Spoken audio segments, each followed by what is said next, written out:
Assalamualaikum warahmatullahi wabarakatuh. Sahabat kisah, hari ini saya akan menceritakan kisah seorang wanita hamil yang miskin dan diusir oleh mertuanya. Akankah wanita tersebut bisa bertahan dengan segala kekurangannya? Dan bagaimana dia menjalani kehidupan sehari-harinya? Sebelum menyimak kisah selengkapnya, saya sarankan untuk menulis sholawat kepada Nabi di kolom komentar. Semoga sholawat kita menjadi penolong kita kelak di padang mahsyar. Like dan subscribe channel ini sangat membantu menyebarkan kisah yang penuh hikmah ini dan semoga menjadi amal jariah. Kami doakan semoga kalian mendapatkan rezeki yang barokah dan diberi kemudahan oleh Allah Subhanahu wa Ta'ala dalam menjalani kehidupan sehari-hari. Ernie duduk termenung di sudut kamar kecil yang pengap. Matanya sembab akibat tangisan tanpa henti di perutnya. Bayi yang sedang ia kandung terus bergerak seakan-akan mencoba memberi penghiburan. Namun, hati Ernie justru semakin hancur. Sudah 3 bulan berlalu sejak suaminya, Manto, meninggal dunia akibat kecelakaan tragis. Kehilangan itu seperti merenggut seluruh kebahagiaan dalam hidupnya. Namun, duka kehilangan suami belum cukup bagi takdir untuk menguji Ernie. Hari-harinya di rumah mertuanya berubah menjadi neraka. Awalnya Ibu Manto memperlihatkan kesedihannya dengan diam dan air mata. Namun, tak lama setelah pemakaman, sikapnya berubah drastis. Ia mulai menyalahkan Ernie atas kematian anaknya. "Kamu pembawa sial!" teriak Ibu Manto. Suatu malam ketika mereka sedang makan malam bersama, Ernie hanya menunduk, tidak berani menatap wajah wanita itu. Ia tahu tidak ada kata-kata yang bisa ia ucapkan untuk membela diri. "Kalau bukan karena kamu, anakku pasti masih hidup. Kau menikahinya dan membawa kutukan dalam keluarga ini," lanjut ibu mertuanya dengan suara bergetar. Air mata Ernie jatuh, tetapi ia tetap diam. Suaminya adalah satu-satunya orang yang selalu melindunginya dari kata-kata tajam seperti itu, tetapi sekarang dia sudah tidak ada. Hari demi hari, caci maki, ibu mertuanya, semakin menjadi-jadi, tidak hanya kata-kata, tetapi juga perlakuannya. Ernie dibiarkan melakukan semua pekerjaan rumah. Bahkan saat tubuhnya sudah lemah karena kehamilan, ia dilarang makan bersama, dipaksa tidur di lantai dapur, dan diabaikan sepenuhnya. Suatu malam, setelah berhari-hari menahan penderitaan, Ibu Manto benar-benar kehilangan kesabaran. Dengan suara lantang yang menggetarkan dinding rumah, ia berkata, "Kamu harus pergi dari rumah ini. Ernie, aku sudah tidak tahan melihat wajahmu setiap kali aku melihatmu. Aku hanya ingat kematian anakku." Ernie menatap ibu mertuanya dengan mata penuh air mata. "Tapi Bu, saya tidak punya tempat lain untuk pergi. Saya sedang mengandung cucu ibu," katanya memohon. Namun, ibu mertuanya hanya tertawa sinis. "Aku tidak peduli. Anak dalam perutmu juga mungkin pembawa sial seperti kamu." Keesokan paginya, ibu mertuanya benar-benar melaksanakan ancamannya. Semua barang milik Ernie dikemas dalam koper kecil dan dilemparkan keluar rumah. Dengan tubuh lemah dan hati yang penuh luka, Ernie berdiri di depan pintu rumah yang pernah menjadi tempat ia berlindung.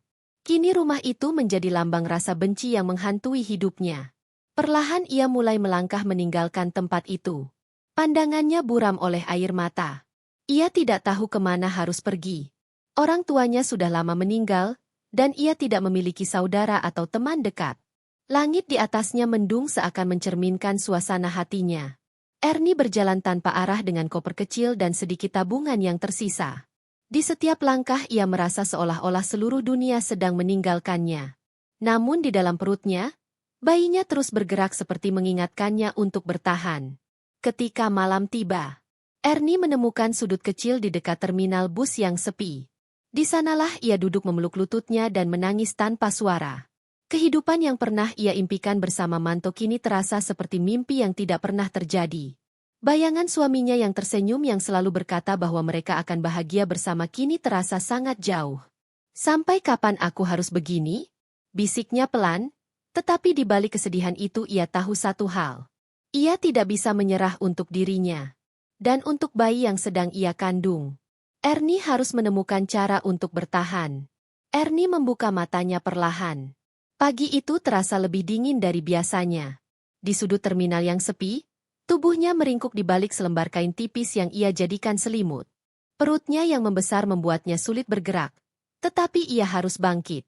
Bayi di dalam kandungannya sudah 8 bulan dan rasa lelah yang ia rasakan semakin berat.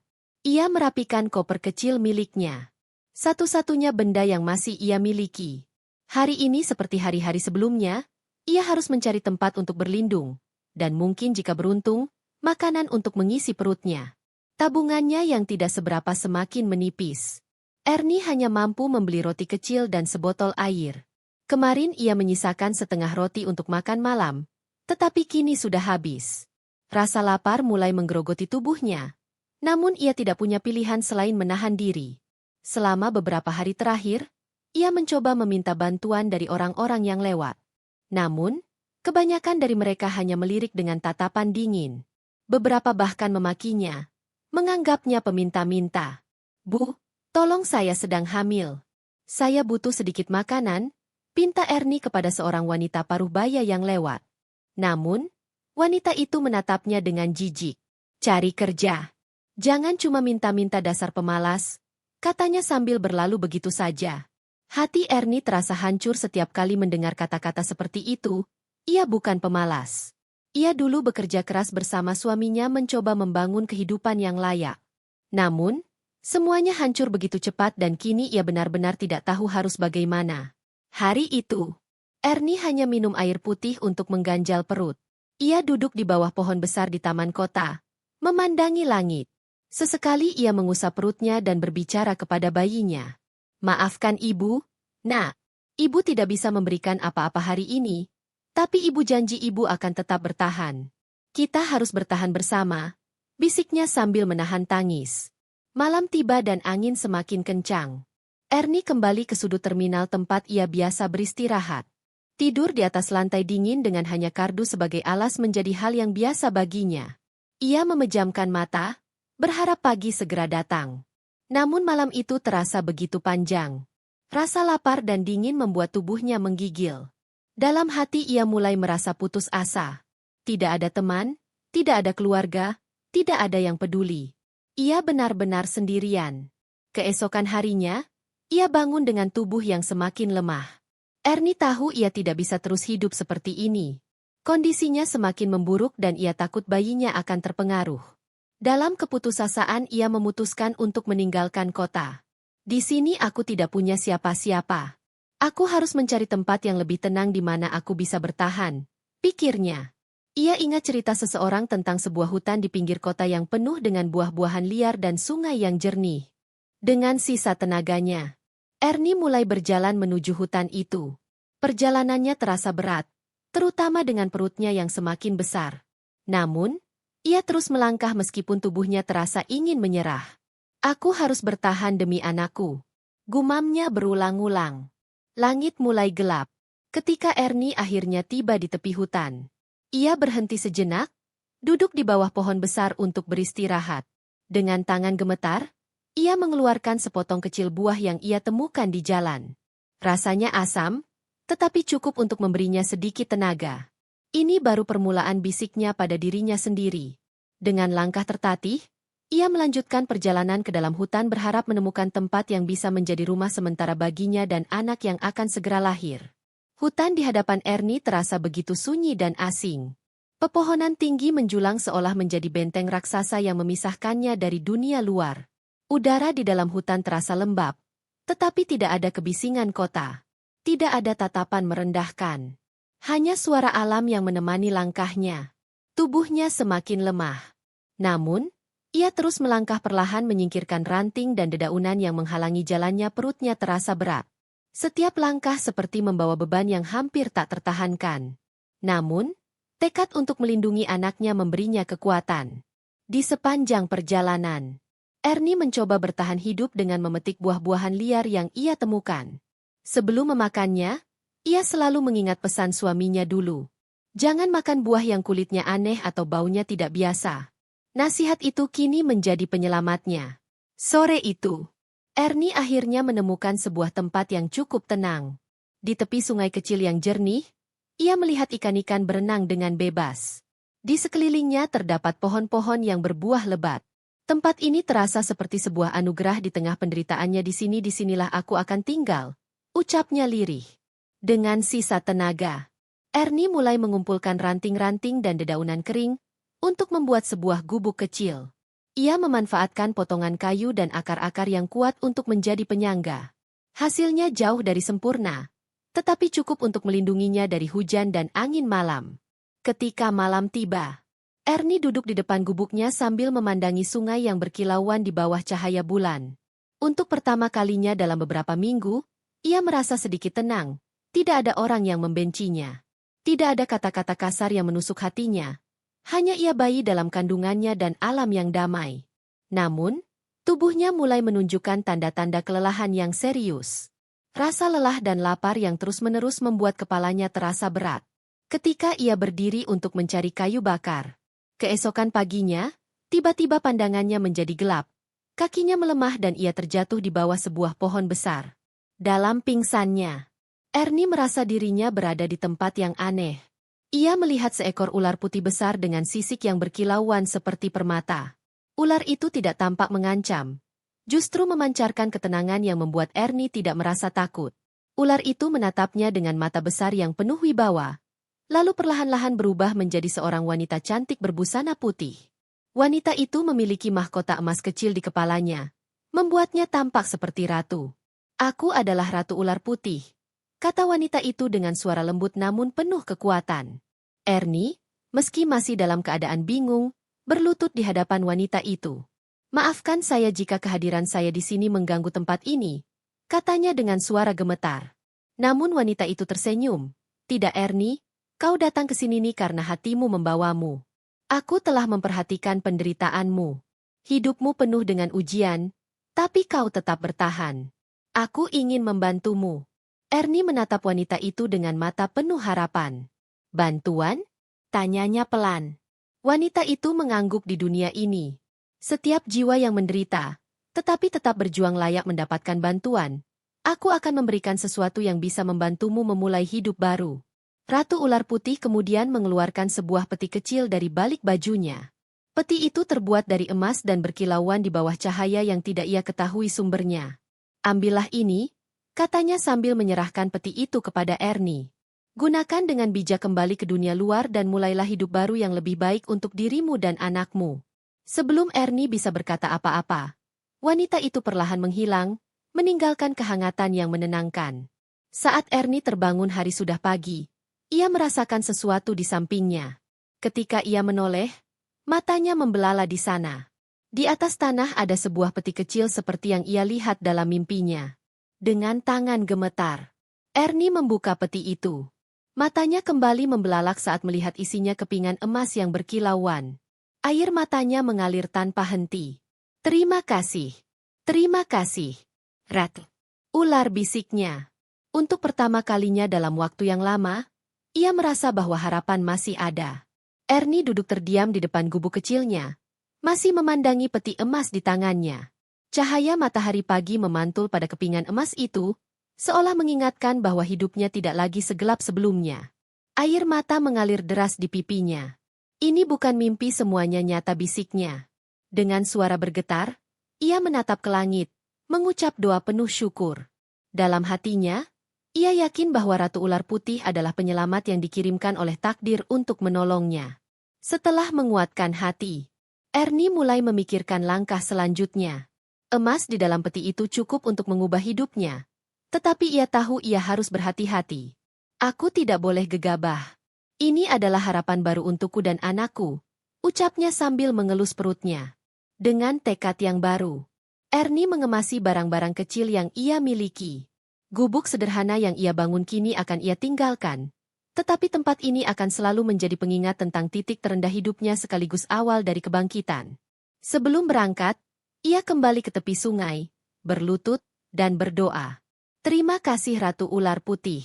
Aku tidak akan menyia-nyiakan kesempatan ini. Aku akan memulai hidup baru untuk diriku dan anakku," katanya sambil menatap air sungai yang mengalir. Tenang. Perjalanan keluar dari hutan tidaklah mudah. Tubuhnya masih lemah dan beban kehamilan membuat langkahnya semakin berat. Namun kali ini ia merasa ada kekuatan baru yang mendorongnya untuk terus maju. Ernie terus mengingat pesan Ratu Ular. Hidupnya belum berakhir dan masa depan yang lebih baik menantinya. Beberapa hari kemudian, Ernie akhirnya tiba kembali di kota. Kota itu tetap sama dengan hiruk-pikuk dan keramaian yang pernah membuatnya merasa kecil dan tak berdaya. Namun kali ini ia datang dengan hati yang lebih kuat dan harapan yang baru. Ernie menggunakan sebagian kecil emas dari peti untuk membeli pakaian bersih dan makanan yang layak. Ia juga menyewa sebuah kamar kecil di rumah sederhana di pinggir kota. Meskipun tempat itu jauh dari mewah, bagi Ernie itu sudah lebih dari cukup. Tidak berhenti di situ. Ernie mulai merancang rencana hidupnya. Ia menjual beberapa kepingan emas di pasar dan menggunakan uangnya untuk membuka usaha kecil. Ia memilih untuk berjualan makanan sederhana, mengingat masakannya dulu sering dipuji oleh suaminya dan teman-temannya. Hari-hari berlalu dan usaha Ernie perlahan berkembang. Ia mulai mendapatkan pelanggan tetap dan wajahnya yang dulu muram kini perlahan dihiasi senyuman. Namun tantangan belum selesai. Setiap malam ia harus menghadapi rasa rindu pada suaminya dan ketakutan akan masa depan. Apakah aku bisa membesarkan anakku sendirian? Pikirnya suatu malam. Namun, ketika ia merasakan tendangan lembut dari bayi di perutnya, semua keraguan itu hilang. Bayinya adalah alasan untuk terus berjuang. Bulan berganti dan akhirnya hari yang dinanti tiba di sebuah klinik kecil. Dengan bantuan seorang bidan yang baik hati, Ernie melahirkan seorang bayi laki-laki yang sehat. Saat pertama kali melihat wajah anaknya, ia tidak bisa menahan tangis Manto. Aku menamainya Manto seperti ayahnya, bisik Ernie sambil mencium kening bayi itu. Dalam hati ia merasa suaminya tersenyum dari tempat yang jauh. Bangga melihat Ernie yang telah bertahan dan berjuang. Kini dengan anaknya, di pelukannya, Ernie merasa bahwa hidupnya benar-benar memiliki tujuan. Ia tahu bahwa perjalanan ke depan masih panjang, tetapi ia tidak lagi sendirian. Dengan harapan yang diberikan oleh Ratu Ular Putih dan cinta untuk anaknya, Ernie siap menghadapi segala tantangan yang menantinya. Waktu berlalu dan kehidupan Ernie perlahan mulai berubah. Usaha kecil yang ia bangun dari emas pemberian Ratu Ular Putih kini berkembang pesat. Ernie tidak hanya menjual makanan, tetapi juga memperluas usahanya menjadi warung makan yang ramai. Pengunjung. Kehidupannya yang dulu penuh dengan kesengsaraan kini mulai dipenuhi kebahagiaan. Anaknya yang ia beri nama Manto tumbuh menjadi bayi yang sehat dan ceria. Setiap kali melihat senyuman anaknya, Ernie merasa kekuatan baru mengalir dalam dirinya. Anak itu adalah pengingat bahwa ia mampu melewati kegelapan dan kini ia memiliki alasan untuk terus maju. Namun, meskipun hidupnya mulai membaik, kenangan masa lalunya masih menghantui. Ia sering teringat pada mertuanya yang mengusirnya dari rumah, menuduhnya sebagai pembawa sial. Dalam hatinya, ia tidak pernah menyimpan dendam, tetapi luka itu tetap ada. Suatu hari, ketika sedang menggendong Manto di warung makannya, seorang wanita tua masuk. Langkahnya pelan dan wajahnya terlihat penuh kelelahan. Ketika wanita itu mengangkat wajahnya, Ernie terkejut. Itu adalah ibu mertuanya. Wanita tua itu tampak berbeda dari terakhir kali Ernie melihatnya. Wajahnya yang dulu penuh kemarahan kini tampak dipenuhi kesedihan dan penyesalan. Ia berdiri di depan Ernie. Dengan tubuh gemetar Ernie, suara ibu mertuanya terdengar serak. Aku mendengar tentangmu dari orang-orang.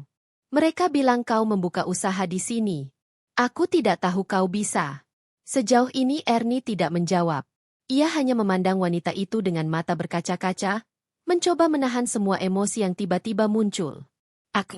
Aku ingin minta maaf, lanjut ibu mertuanya. Aku tahu aku telah menyakitimu. Aku menyalahkanmu atas kematian Manto, anakku. Tapi sekarang aku sadar itu bukan salahmu. Aku hanya tidak bisa menerima kenyataan bahwa aku kehilangan dia. Air mata jatuh dari mata wanita tua itu. Ia berlutut di hadapan Ernie. Aku tahu, aku tidak pantas untuk dimaafkan, tapi tolong izinkan aku bertemu cucuku. Aku hanya ingin melihatnya sekali saja. Ernie terdiam beberapa saat. Ia mengingat semua kata-kata kasar dan perlakuan buruk yang pernah ia terima dari wanita di hadapannya. Tetapi kemudian ia melihat anaknya, Manto kecil, yang sedang tertawa dalam gendongannya. Ia tahu kebencian tidak akan membawanya kemana-mana. Bu, berdirilah, kata Ernie. Akhirnya ia membantu ibu mertuanya berdiri. Saya sudah memaafkan ibu sejak lama. Tidak ada gunanya menyimpan dendam ini. Manto cucu ibu. Ibu mertuanya memandang bayi itu dengan air mata mengalir di pipinya. Manto, bisiknya. Namanya, seperti ayahnya. Terima kasih Ernie. Terima kasih telah memberiku kesempatan ini. Sejak hari itu hubungan mereka perlahan membaik. Ibu mertuanya sering datang membantu di warung dan Ernie merasa beban di hatinya semakin ringan. Ia sadar bahwa memaafkan adalah bagian dari perjalanan hidupnya untuk benar-benar berdamai dengan masa lalu. Tahun-tahun berlalu dan Manto tumbuh menjadi anak yang cerdas dan penuh kasih. Setiap kali Ernie melihat anaknya berlari-lari di halaman rumahnya, ia teringat perjalanan panjang yang telah ia lalui. Ia tidak pernah melupakan Ratu Ular Putih yang memberinya harapan. Di saat ia hampir menyerah di tepi sungai tempat ia pernah bertahan, ia sering datang untuk berdoa, mengucapkan terima kasih kepada sosok yang telah memberinya kesempatan kedua. Hidup memang penuh ujian, pikir Ernie suatu hari sambil memandangi anaknya yang sedang bermain. Tapi selama kita tidak menyerah, selalu ada harapan. Di akhir jalan, kini Ernie menjalani hidupnya dengan penuh syukur. Masa lalu yang pahit menjadi pelajaran berharga dan masa depannya menjadi cahaya yang ia ciptakan sendiri. Cerita ini memberikan pesan mendalam tentang kekuatan manusia untuk bertahan, bangkit, dan menemukan kebahagiaan. Meskipun kehidupan terasa sangat berat, demikianlah kisahnya. Terima kasih sudah menonton sampai selesai.